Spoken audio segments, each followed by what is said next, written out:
Irmãos, a carta de Paulo aos Romanos, capítulo 9. Hoje nós estamos nos despedindo do capítulo 9.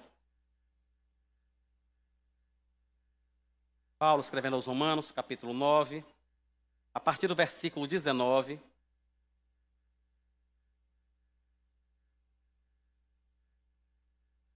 Nós vamos até o final do texto, no versículo 33.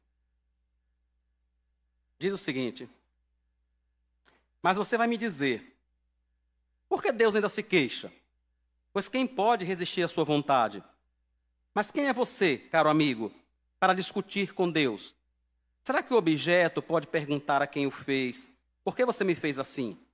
Será que o oleiro não tem direito sobre a massa, para do mesmo barro fazer um vaso para a honra e outro para a desonra? Que diremos se Deus, querendo mostrar a sua ira e dar a conhecer o seu poder, suportou com muita paciência os vasos de ira, preparados para a destruição, a fim de que também desse a conhecer as riquezas da sua glória nos vasos de misericórdia, que de antemão preparou para a sua glória? Estes vasos somos nós, a quem também chamou, não só dentre os judeus, mas também dentre os gentios, como também diz em Oséias: chamarei de meu povo ao que não era meu povo, e de amada a que não era amada. E no lugar em que lhe foi dito, vocês não são o meu povo, ali mesmo serão chamados filhos do Deus vivo. Mas Isaías clama a respeito de Israel: ainda que o número dos filhos de Israel seja como a areia do mar, o remanescente é que será salvo. Porque o Senhor cumprirá a sua palavra sobre a terra, de forma plena e em breve. Como Isaías já disse: se o Senhor dos exércitos não nos tivesse deixado descendência, nós nos teríamos tornado como Sodoma e semelhantes a Gomorra. Que diremos então? Que os gentios que não buscavam a justificação vieram a alcançá-la, a saber, a justificação que decorre da fé, e que Israel, que buscava a lei de justiça, não chegou a atingir essa lei? Por quê? Porque não a buscou pela fé, mas como por obras.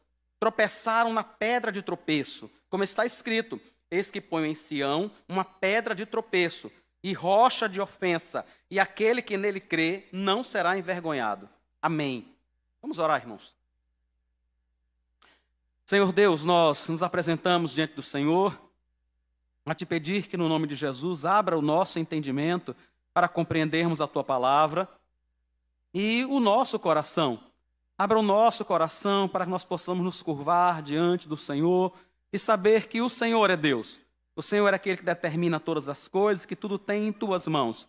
No nome de Jesus, tenha misericórdia. Não permita que eu fale aquilo que não glorifica ao Senhor, aquilo que não é compatível com a tua revelação. Abençoa os meus irmãos, que o teu Espírito possa falar ao nosso coração. No nome de Jesus. Amém.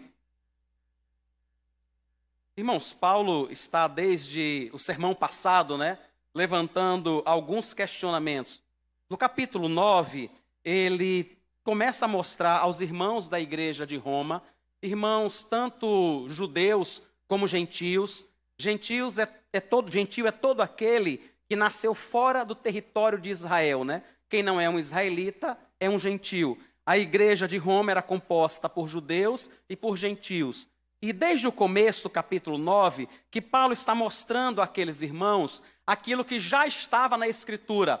Só para lembrar, irmãos, Paulo não está criando uma nova doutrina, não está levantando uma nova teologia. Ele está apresentando para os irmãos algo que já estava lá. Tanto que ele usa Abraão como exemplo, ele usa Isaac como exemplo, e os filhos de Isaac, Esaú e Jacó, como exemplo, para tentar mostrar que Deus, desde o começo, tinha se disposto a salvar pessoas que estavam condenadas, que estavam afastadas dele, mas que ele resolveu salvar pessoas. É preciso, então, que eu e você entendamos que todos estávamos perdidos. O pecado afetou a todos, irmãos. Não há uma pessoa sequer em toda a face da terra que não tenha sido afetada pelo pecado de alguma forma, em algum sentido. E nós nascemos assim, nós nascemos pecadores. O que Paulo está dizendo aos irmãos de Roma é: todo mundo pecou. e de uma massa de gente perdida, o Senhor resolveu chamar um povo para si. E aí os judeus entendem que porque Deus havia feito um pacto, uma aliança com Abraão, e que eles são descendentes desse Abraão, de alguma forma eles começaram a entender que essa salvação era para eles, e esta salvação passava por ser um judeu, passava pelo local de nascimento, por uma etnia. E Paulo está dizendo, não é verdade. Se fosse verdade, Deus não teria dito a Rebeca que ela tinha 2 filhos no ventre, e que ele tinha amado um e que tinha rejeitado o outro. Se é verdade que ele iria salvar a todos, ele não teria dito a Abraão que a semente dele, que a descendência dele viria de Isaque e não de Ismael. O que Paulo está tentando dizer é, Deus nunca disse que salvaria todo mundo. Deus nunca disse que salvaria as pessoas por conta da sua etnia, apenas porque eles são judeus. Isso nunca foi dito. E é isso que Paulo vem tentando demonstrar. E ele diz, olha, eu queria que fosse diferente. Ele diz, ainda que eu pudesse, se eu pudesse entregar a minha própria vida para que essas pessoas fossem salvas, para que os meus compatriotas fossem salvos, eu faria isso. Paulo sabe que ele não pode, Paulo sabe que somente Cristo é quem pode morrer pelos nossos pecados. Nenhum de nós tem condições de dar a vida para salvar a quem quer que seja, nem a nós mesmos, irmãos. Nós não conseguimos salvar nem a nós mesmos. Então Paulo diz que apesar de tudo que ele sente, de todo o amor, de toda a tristeza que ele sente, ele sabe que Deus vai salvar quem ele se dispôs a salvar, quem ele realmente quis salvar.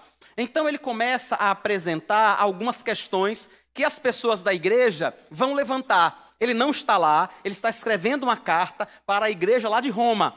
Mas diante do que ele está escrevendo, algumas pessoas vão dizer, como nós vimos na semana passada, vão dizer o seguinte, mas Deus não está sendo injusto, não? Será que ele não está sendo injusto ao fazer um negócio desse? Como é que os gêmeos não eram nascidos e ele escolhe um e não escolhe o outro? Isso não é injustiça, não. E nós vimos na semana passada que Deus, irmãos, não pode praticar injustiça. Isso é incompatível com a natureza dele. Deus não pode pecar, Deus não pode mentir, Deus não pode praticar nenhum tipo de injustiça.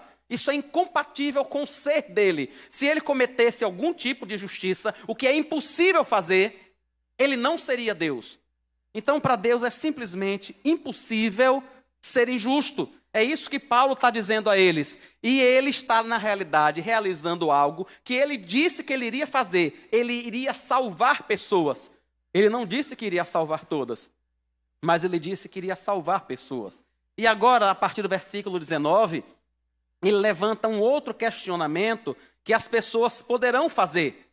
E ele diz então no versículo 19, mas você vai me dizer, por que é que Deus ainda se queixa? Pois é quem é que pode resistir à sua vontade? Como é que Deus poderia ainda se queixar se tudo é Ele que faz? É Ele que faz, o coração das pessoas está na mão dele. Como é que Ele pode simplesmente se queixar dessas pessoas? E antes de tratar de responder a pergunta, e Paulo vai fazê-lo, Paulo na realidade levanta uma outra questão, que é muito importante, irmãos, para a gente entender. No versículo 20, ele diz assim, quem é você, caro amigo, para discutir com Deus? Quem é você para discutir com Deus? O que Paulo está na realidade dizendo, tentando nos lembrar, é que Deus é o Criador. Ele é Deus.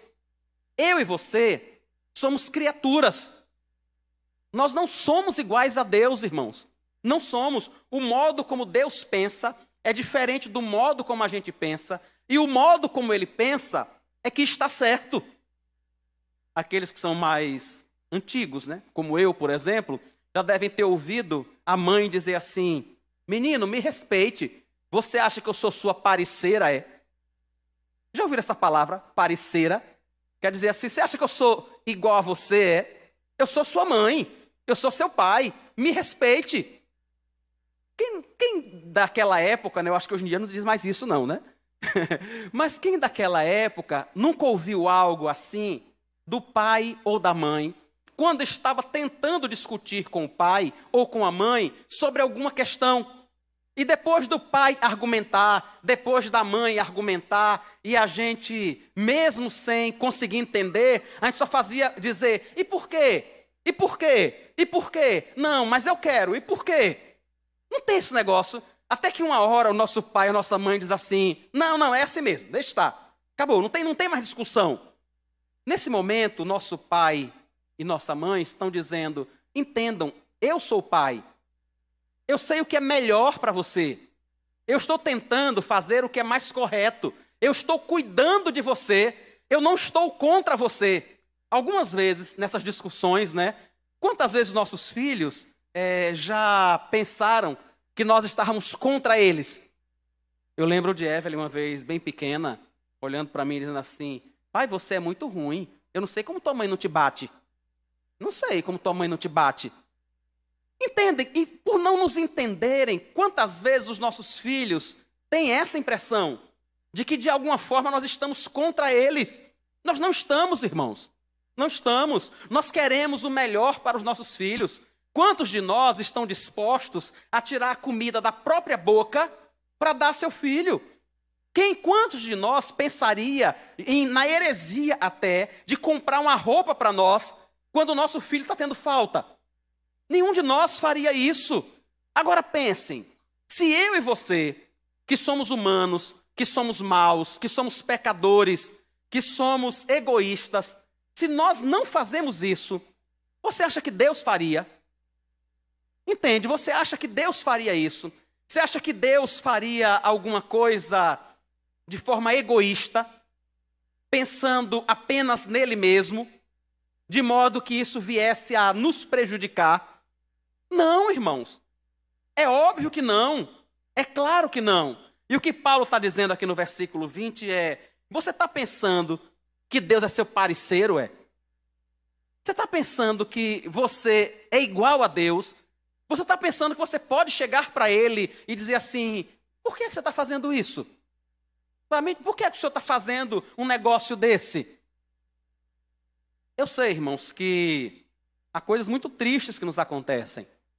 Há situações muito difíceis que todos nós enfrentamos. E nós temos visto, às terças-feiras, na reunião de oração, estudando os salmos, né, temos visto um grupo de salmos, chamados Salmos de Lamento, onde nós somos ensinados pela palavra de Deus a lamentarmos mesmo diante do Senhor o nosso sofrimento, as nossas dores, as nossas perdas, os nossos desejos não realizados. Nós somos incentivados pela palavra a lamentar mesmo, a chorar diante do Senhor. Senhor, eu queria muito ter 6 filhos, mas só consegui ter 3. O Senhor sabe como eu queria, mas o médico disse que eu não posso ter mais. Eu queria ter 6, talvez 8, mas o Senhor só me deu 3. Tudo bem, a gente pode fazer isso. A gente pode lamentar diante de Deus, porque não teve os 8, só teve 3. O que a gente não pode fazer é ficar com raiva de Deus por causa disso. Entende? O que a gente não pode fazer, irmãos, é dizer assim, não, o Senhor não quer de jeito nenhum que eu seja pai. O Senhor não quer de jeito nenhum que eu tenha um emprego. O Senhor não quer de jeito nenhum que eu tenha saúde ou coisa parecida. O Senhor não quer de jeito nenhum que eu me case. O que a gente não pode fazer é dizer que Deus está errado. Isso nós não podemos.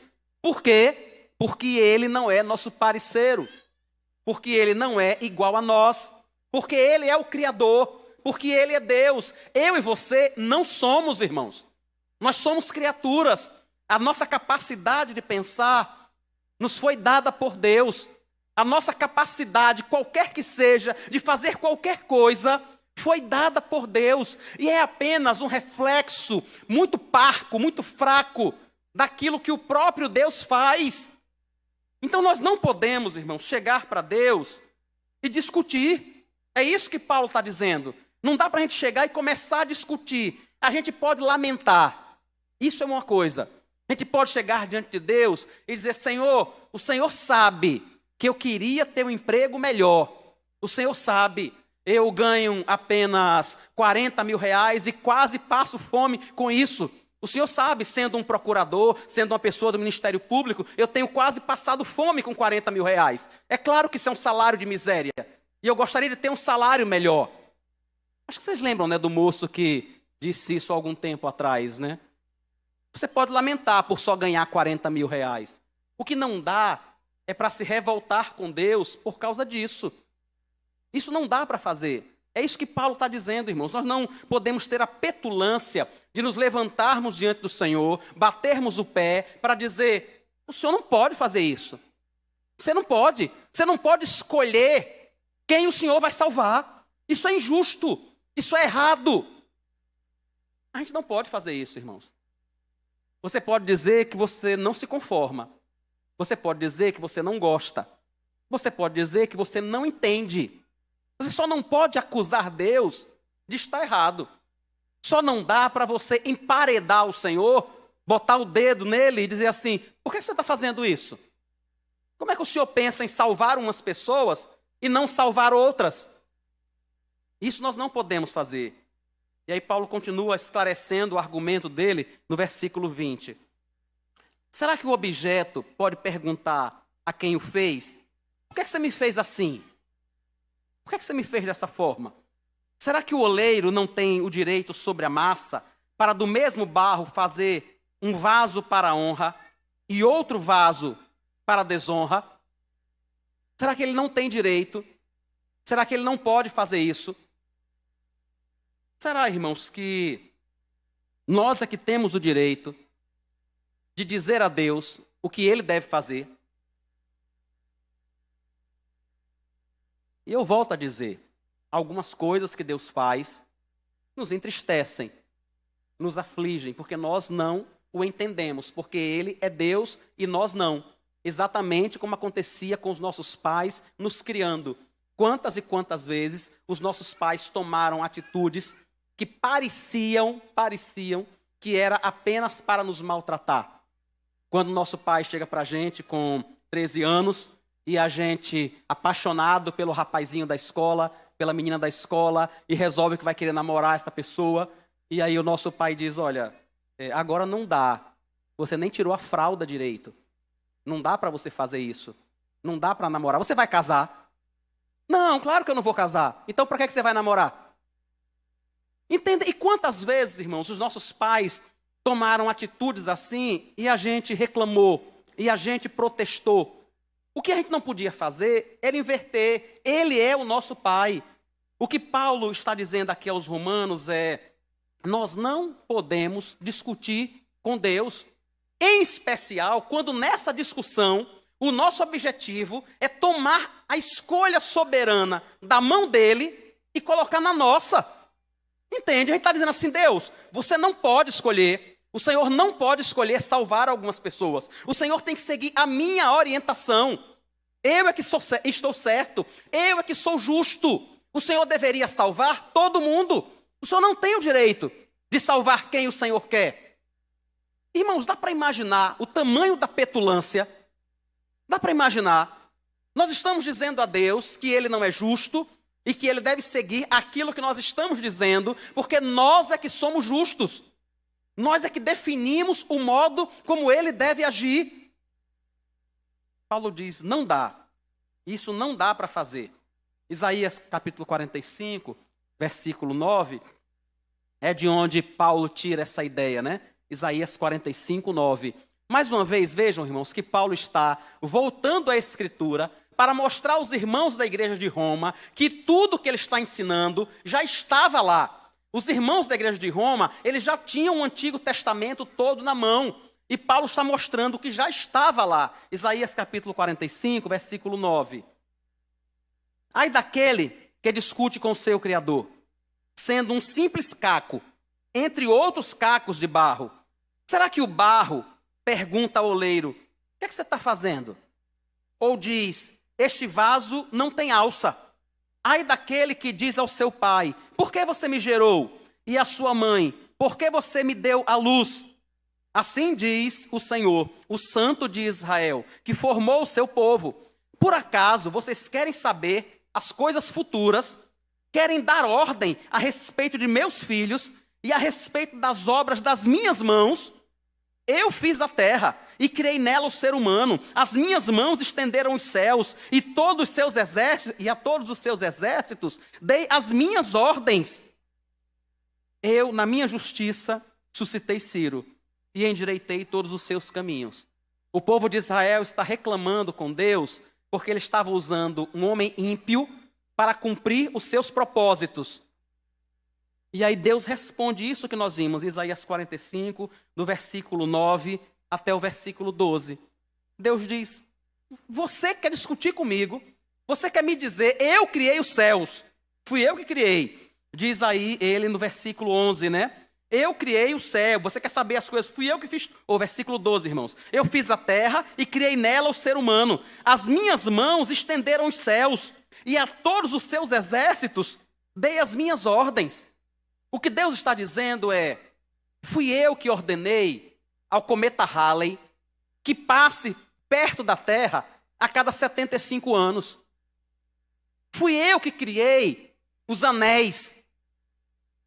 Entende? Fui eu que criei cada galáxia. Fui eu que criei uma flor. Fui eu que criei a mitocôndria. E você? Criei inclusive você. E agora você quer se levantar como um caco, entre outros cacos, para me dizer o que é certo, para me dizer como eu deveria agir. Ele diz: sim, eu usei Ciro. Fui eu que usei. E você não pode sequer questionar isso, porque eu sei o que estou fazendo. E no versículo 13 aí de Isaías 49, ele deixa muito claro: eu, na minha justiça, suscitei Ciro. Tudo o que Deus faz é justo, irmãos. Tudo o que Deus faz. Não tem nada que não seja justo. A outra imagem que Paulo pega é de Jeremias 18, quando Deus manda Jeremias ir à casa do oleiro, e ele vê o oleiro fazendo a sua obra, né, fazendo um jarro. Está em Jeremias capítulo 18, a partir do versículo 1. Palavra que foi dita a Jeremias da parte do Senhor: levante-se e desça até a casa do oleiro, e lá você ouvirá as minhas palavras. Desci à casa do oleiro, e eis que ele estava trabalhando sobre a roda. Como o vaso que o oleiro fazia de barro se estragou nas suas mãos, ele tornou a fazer dele outro vaso, segundo bem lhe pareceu. Então a palavra do Senhor veio a mim dizendo: casa de Israel, será que não posso fazer com vocês como fiz com esse oleiro? Diz o Senhor: eis que como barro na mão do oleiro, assim são vocês na minha mão, ó casa de Israel. Eu e você podemos questionar, irmãos. Eu e você podemos lamentar. Eu e você podemos não gostar. Nós só não podemos nos levantar contra Deus. Nós só não podemos dizer a Deus que Ele tem a obrigação de salvar a pessoa que nós queremos que Ele salve. Nós podemos dobrar os nossos joelhos e apresentar diante de Deus todo dia, 3 vezes por dia, 4 vezes por dia, os nossos filhos, os nossos pais, os nossos amigos. Nós podemos e devemos fazer isso, irmãos. Pedir ao Senhor que quebrante o coração deles, que os atraia para o Senhor. Isso nós podemos fazer. Nós só não podemos obrigar Deus a salvar. É Ele que é o Criador, não somos nós. É Ele que é Deus, não eu e você. Uma das maiores petulâncias nossas é querer dizer a Deus a quem Ele vai demonstrar graça, como Ele vai fazer, a quem Ele vai abençoar ou quem Ele não vai abençoar. É Ele que é Deus, irmãos, não eu e você. Talvez isso seja humilhante, em especial no século que nós vivemos, no momento em que nós vivemos, onde as pessoas cantam constantemente que são a menina dos olhos de Deus, o centro do coração de Deus e algumas outras coisas. Outro dia, um conselho se reuniu, chamou o pastor da igreja e disse: pastor, a gente não gosta de seu sermão. Ele não embeleza a nossa alma. Não embeleza a nossa alma. Entendem? É claro, talvez nesse tipo de geração, a verdade como revelada, Deus como Ele se apresentou, talvez seja uma ofensa para nós. Mas, irmãos, o que a gente precisa entender é Nós queremos conhecer ao Senhor revelado na Escritura, de verdade? Ou nós queremos viver enganados com um Deus que está afagando a gente o tempo todo e que não tem problema o que a gente faça, a vida que a gente leve, Ele vai dar um jeito de nos colocar num bom lugar depois? Isso não é verdade. As pessoas podem se consolar com isso, elas podem viver até com isso, mas elas vão lidar com a dura realidade de passar a eternidade afastadas de Deus. É preciso que a gente encare o Senhor como Ele é revelado na Escritura. A partir do versículo 22, Paulo continua a explicar o que Deus está fazendo.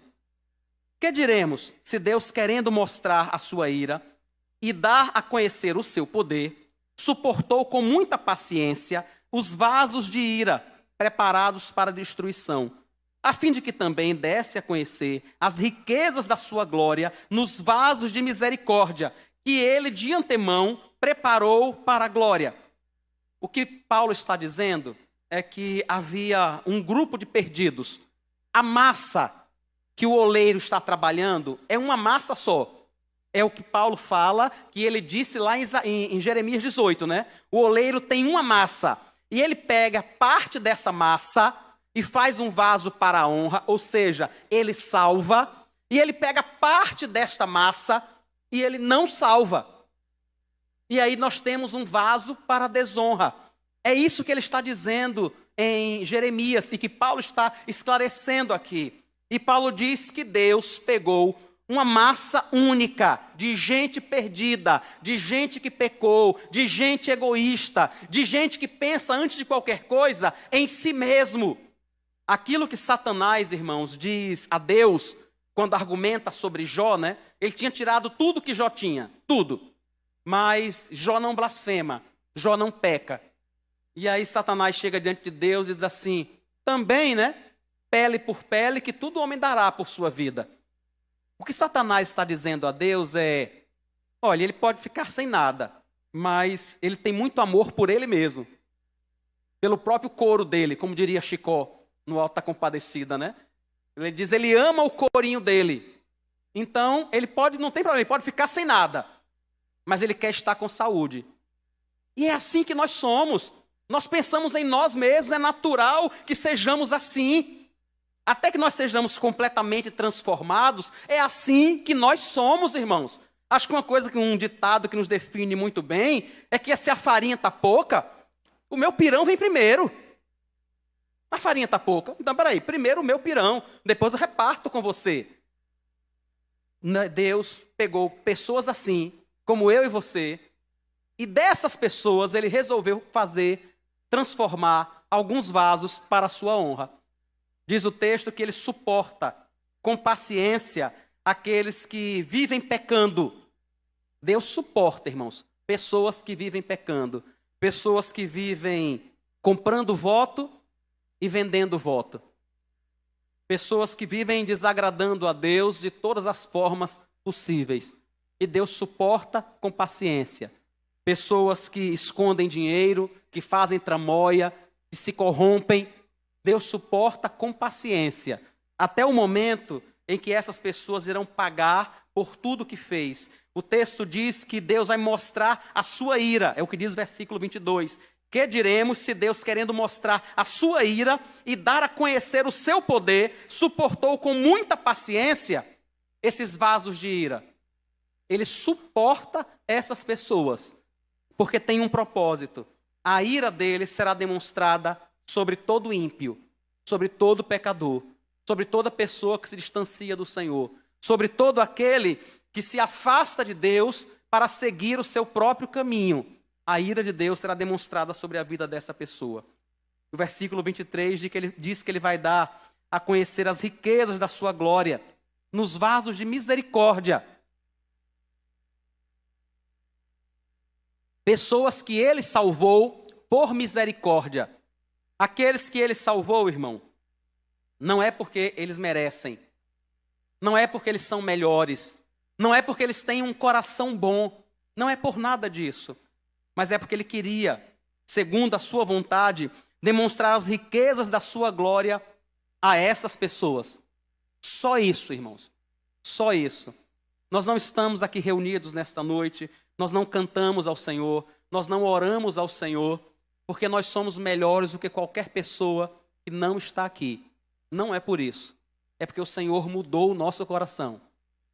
É porque Ele nos atraiu. É porque Ele olhou para nós e teve misericórdia. Ele olhou para nós como pessoas pecadoras e resolveu fazer de nós vasos de misericórdia. É por isso que nós estamos aqui. É por isso que nós adoramos ao Senhor. É por isso que nós queremos fazer a sua vontade. Não há nada de melhor em nós, irmãos. E Paulo esclarece que esses vasos, estão em todo lugar, a partir do versículo 24. Estes vasos somos nós, a quem Deus chamou, não só dentre os judeus, mas também dentre os gentios, como também diz em Oséias: chamarei de meu povo ao que não era meu povo, e de amada a quem não era amada. Ele está citando Oséias 2:23. E no lugar em que lhe foi dito: vocês não são o meu povo, ali serão chamados filhos do Deus vivo. Oséias 1:10 é a citação de Paulo. Paulo está dizendo que Deus vai chamar o seu povo. E este povo do Senhor está espalhado em todos os lugares, em todo o lugar que você puder imaginar. O Senhor Jesus, no capítulo 10 de João, quando ele fala sobre o bom pastor, e principalmente quando ele ora também no capítulo 17, na sua oração sacerdotal, ele diz: Senhor, eu ainda tenho outras ovelhas que não estão nesse rebanho, não estão aqui, mas que serão juntadas a nós. Então, irmãos, há pessoas que ainda, neste momento, ainda não são chamadas povo do Senhor, que ainda não conhecem a Deus, mas que serão chamadas, que em algum momento o Senhor vai atrair essas pessoas a Ele, independente de onde elas nasceram, se elas nasceram em Israel ou se elas nasceram em Macambira. Tanto faz onde elas tenham nascido. Não interessa se elas moram em Nova York ou se elas moram em Aracaju. Não tem nada a ver com o local onde elas moram, com a sua condição social. Não tem nada a ver com o quanto ela conhece. Não tem a ver com o quanto ela entende. Não tem a ver se ela é especialista em teologia reformada ou em qualquer outra teologia. Ele salva por misericórdia, irmãos. É por misericórdia. Ele não salva a gente porque tem doutorado em teologia. Ele não salva a gente porque gasta todo o seu dinheiro ajudando pessoas. Ele salva pessoas por misericórdia. É apenas misericórdia, é apenas um ato da vontade dele, que ele olha para mim e para você, que não éramos povo dele, e nos chama para ele, e nos atrai para ele. É difícil não lembrar da minha própria história, Eu fui, como já comentei com os irmãos algumas vezes, eu fui criado em centro de candomblé, até 12, 13 anos. E eu não imaginava nunca que iria entrar numa igreja evangélica, isso nunca tinha passado pela minha cabeça. Mas foi o Senhor quem atraiu, no momento que Ele quis, da forma dele, irmãos. Isso é uma coisa que jamais tinha passado. Eu nem sabia o que era isso. Eu nem tinha ideia do que isso significava. É isso que eu estou dizendo a vocês, não depende do quanto a gente sabe. Entende? Não depende se a gente é muito inteligente, se é pouco inteligente, se a gente nasceu numa família onde todo mundo é evangélico, onde as pessoas não são. Depende apenas de Deus. Depende apenas da sua misericórdia, que chama adolescentes rebeldes com 13 anos, que foram criados para serem candomblecistas e que são chamados para servir ao Senhor. É apenas Ele que chama quando Ele quer, é a sua misericórdia que nos alcança. A partir do versículo 27, ele continua a dar mais exemplos sobre o modo como Deus chama pessoas. Mas Isaías clama a respeito de Israel. Ainda que o número dos filhos de Israel seja como a areia do mar, o remanescente é que será salvo, porque o Senhor cumprirá a sua palavra sobre a terra, de forma plena e em breve. Como já disse, se o Senhor vai cumprir a sua palavra. O que ele está dizendo? Que ele vai salvar pessoas, irmãos. Ele vai cumprir a sua palavra. E é muito interessante, como ele diz no versículo 28, de forma plena e em breve. Todas aquelas pessoas que Deus determinou que iriam ser salvas, serão. Todas elas. A palavra de Deus não vai voltar vazia, de jeito nenhum. Deus não vai deixar de fora nenhuma daquelas pessoas pelas quais Cristo morreu. É o que o texto está dizendo. Ele vai cumprir a sua palavra de forma plena e em breve. A partir do versículo 29, ele tenta mostrar, irmãos, como é que seria se não fosse ele que fosse fazer. Se dependesse de mim e de você. Muitas vezes as pessoas interpretam Apocalipse 3:20, né? Eis que estou à porta e bato. Se alguém ouvir a minha voz e abrir a porta, eu entrarei em sua casa, cearei com ele e ele comigo. Algumas pessoas olham para esse texto e imaginam que Deus está do lado de fora, na pingueira, na chuva, batendo lá na porta do coração, esperando que alguém abra para ele entrar. E as pessoas dizem assim, ele é educado. Ele não arrombaria a porta. Irmãos, ele não precisa arrombar a porta. Ele tem a chave. Ele tem a chave. O nosso coração é dele. Foi ele quem fez o nosso coração. Foi ele quem fez as galáxias. Foi ele que fez tudo. Você acha que ele precisaria arrombar alguma porta? Você acha que ele precisaria forçar a entrada? De jeito nenhum, irmãos. De jeito nenhum. Se nós fôssemos deixados à nossa própria vontade, veja o que acontece. E aí Paulo, mais uma vez, recorre à escritura que eles já tinham. E aí no versículo 29, ele está citando Isaías 9:1.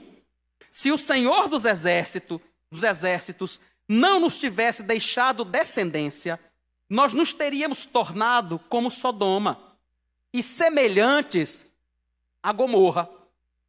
Se nós fôssemos deixados, irmãos, a nossa própria sorte, para nós mesmos escolhermos, o que nós teríamos feito era transformado a nossa cidade e a nossa vida em uma Sodoma e Gomorra. É isso que as pessoas fazem quando estão entregues à sua própria sorte. Quando elas fazem diferente, é porque Deus mudou o coração delas. É porque o Senhor cumpriu de forma plena e em breve a sua palavra. Que diremos então? Diz Paulo no versículo 30. O que é que nós vamos dizer? Que os gentios que não buscavam a justificação acabaram alcançando? Paulo está perguntando, né, aos irmãos de Roma. Está dizendo então, os gentios que nem buscavam, porque eles não sabiam o que era, eles não estavam buscando a justificação, mas eles alcançaram uma justificação que decorre da fé. Os judeus, que na realidade estavam confiando nas suas obras, não alcançaram. É o que ele diz no versículo 32. Por que é que não alcançaram? Porque não a buscou pela fé. Não buscou a justificação pela fé, mas como que por obras.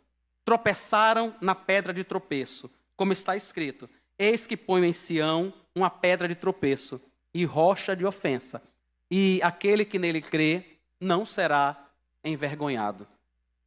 Os judeus, irmãos, não conseguiram, não alcançaram a justificação quando a buscaram por conta de suas próprias obras, de seu próprio esforço.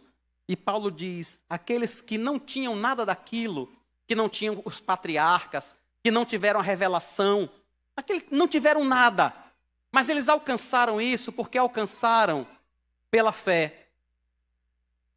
O que fica para nós hoje é que nós fomos salvos pela graça. Nós fomos salvos por meio da fé.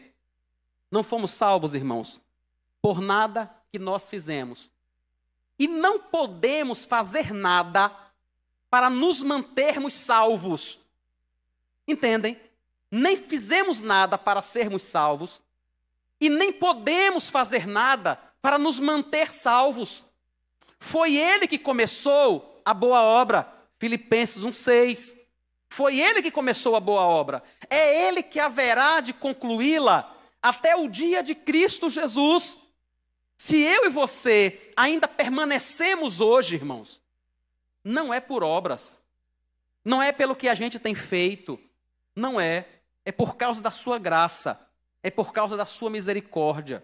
Eu e você não temos como buscar santificação diante de Deus, irmãos, por nada que nós fizermos, exatamente nada. A única coisa que nós podemos fazer é nos voltarmos para o Senhor. E todo o resto é Ele que vai fazer.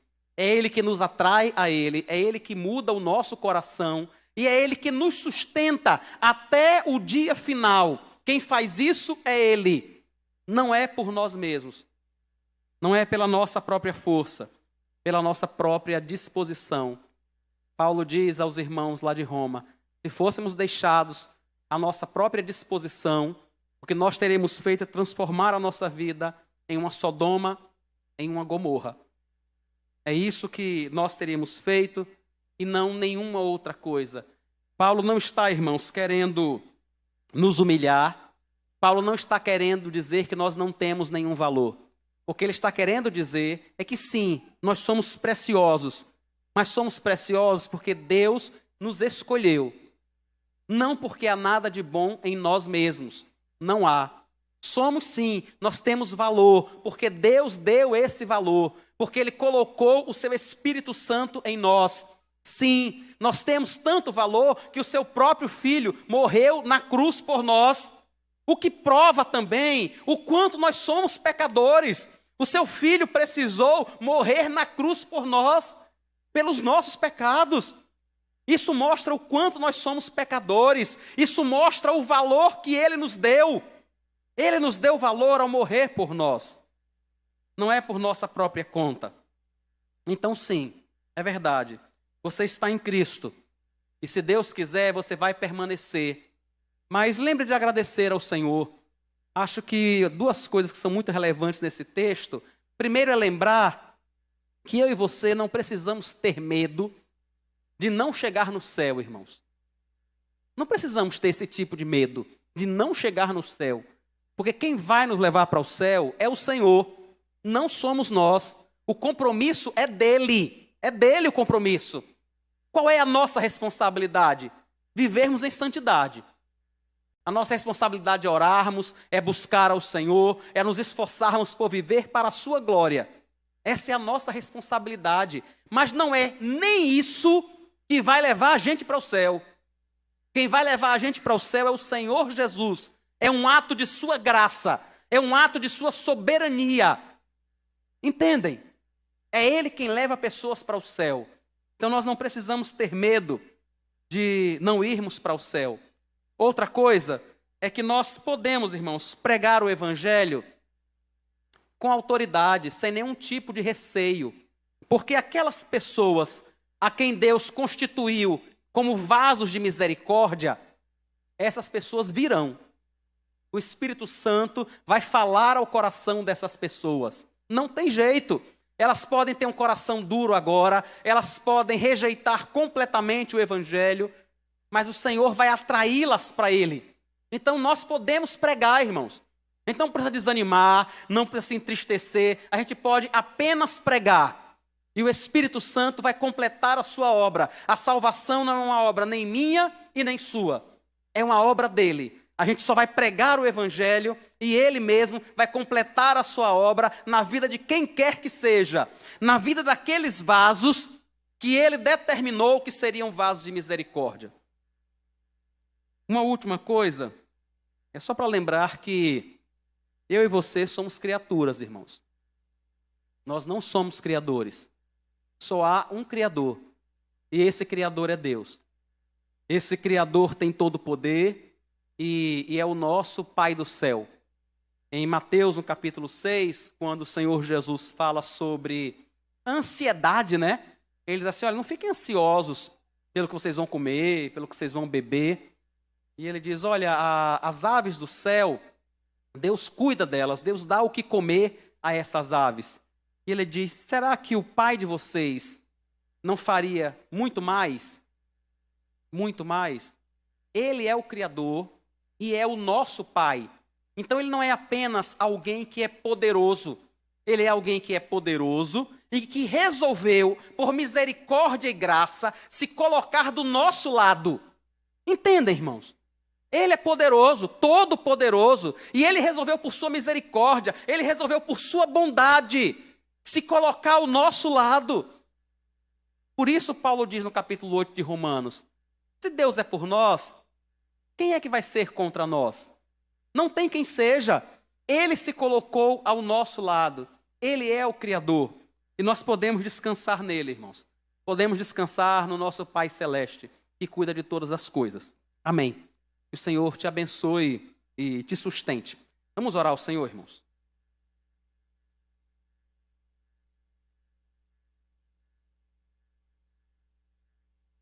Senhor, nós pedimos ao Senhor que tenha misericórdia de nós.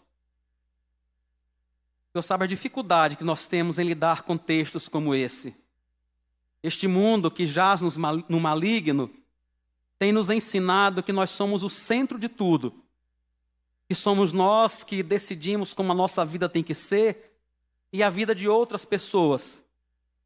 O Senhor sabe, Deus, que um mundo que tem uma cultura do anticristo tem pregado constantemente que o homem está no centro de todas as coisas e que somos nós quem decidimos. E o Senhor sabe o quanto nós somos afetados por isso. Tenha misericórdia de nós, Pai. Tenha misericórdia. Quero agradecer ao Senhor pela Tua palavra, que nos mostra que nós somos criaturas do Senhor, feituras de Tuas mãos, vasos de misericórdia, mas que ainda continuamos a ser criaturas. E que é o Senhor quem decide, é o Senhor quem governa a nossa vida e todo o universo. Nos perdoa, Deus, pelas vezes em que nós tivemos a vontade de dizer ao Senhor como o Senhor deveria dispensar a sua graça, quem o Senhor deveria salvar, a forma como o Senhor deveria fazer. Nos perdoa, Deus. Nos perdoa pelas vezes em que nós reclamamos do Senhor como oleiro, pelas vezes que perguntamos ao Senhor por que o Senhor fez o vaso dessa forma, por que o Senhor não colocou uma alça, ou porque o Senhor não deixou sem alça. Ó Deus, tenha misericórdia, nos perdoa, Pai, nos perdoa. Ajuda-nos a reconhecer a Tua vontade, a Tua grandeza. Ajuda-nos a desfrutarmos, Senhor, da Tua misericórdia que tem nos escolhido e que tem nos atraído para o Senhor. Nós queremos apresentar ao Senhor, Deus, nossos familiares, pai, mãe, filhos, cônjuges, amigos. Tenha misericórdia, Deus, tenha misericórdia. Que o Senhor possa salvar, que o Senhor possa completar a Tua obra por Tua misericórdia e por Tua graça. Louvado seja o Teu nome. Nós te bendizemos, Senhor, nós te adoramos, nós entendemos que só há um Deus, só há um Senhor que é sobre todas as coisas, Criador dos confins da terra, regente soberano de todo o universo, e é o Senhor, Pai. Então nós te adoramos e te bendizemos no nome de Jesus. Amém.